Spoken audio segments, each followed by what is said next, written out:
Thanks, John. Welcome everyone to our breed conference.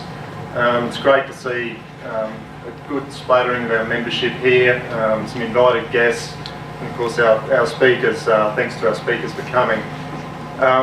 Various boards have talked about having a breed conference ever since the Herefords and Poles got together about 6 years ago, and we always got tied up in trying to find dates and formats and got tied up in the detail. And thanks to John McHugh, John basically said, look, we're going to have this conference, let's just do it, and decided on a few simple protocol, and here we are, we've got it off the ground. So I'd like to thank John for his positive attitude. I feel like calling him can-do John McHugh. I don't know whether I should call him that, but he certainly does have that attitude to a lot of the things that the board puts onto him, and that's made a big difference to our organisation.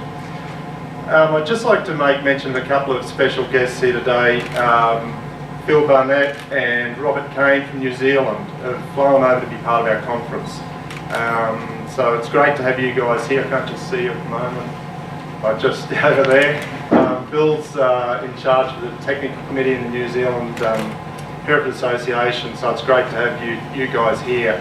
And we intend to do a lot more work with New Zealand over the next few years, pool our resources, especially on the technical side of things, the scientific side.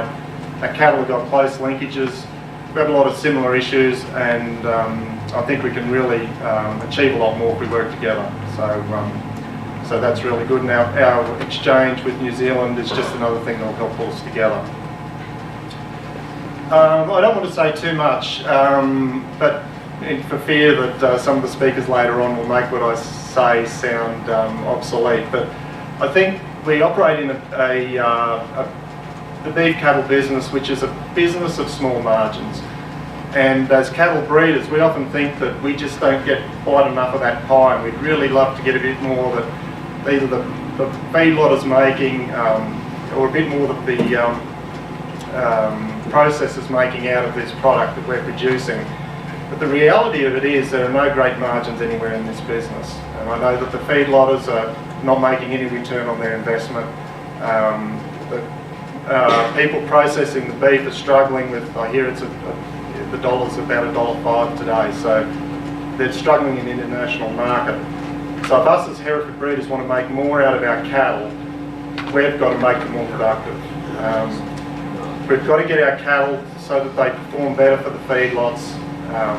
We've got to get them so they kill better, and then at the end of the day, we've got to try and make that beef a more marketable commodity. Now, I'm hoping that through this conference we'll get some of these ideas from some of the expert speakers we've got. I think probably genetically we can improve our cattle. I don't think there's any doubt that the top end of our cattle are a lot better than the bottom end of our cattle. So if we can get more of our cattle in that top end, I think our cattle will be a lot more profitable for the feedlotters. That'll give us a chance to make some more money out of them. It might be a simple thing that we can improve, and we'll hear from Sundown Pastoral, from Matthew Monk later on their weeding protocols. It might just be something simple in management, like improving the weaning of the cattle, that will help make those cattle more profitable. And then at the end of the day, we need to make that beef a more marketable commodity, and the Herefords Australia board at the moment has made that their #1 priority for the rest of our term.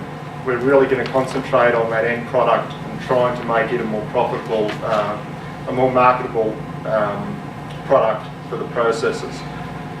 So I'm hoping out of this conference that we as a group of breeders will go away with some more knowledge on how we can make our cattle more profitable, that we'll go away with a common sort of a goal, or maybe a common direction, and that way we can end up with our breed a more predictable animal.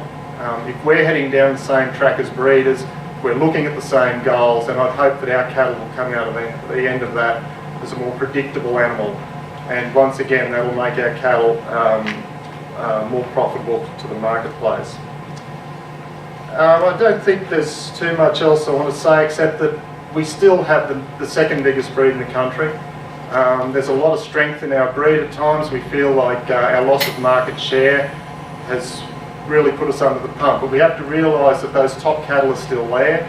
It's a matter of us identifying them, using those top genetics, and following that through the whole process. So I'll hand back to John now. Thanks for everyone for coming. As the board and John, the CEO, holding this conference, you're always a bit nervous in what sort of a turn-up you'll get and how people react to this sort of a conference, but I think it's been pretty strong, so I look forward to catching up with everyone as the conference goes on.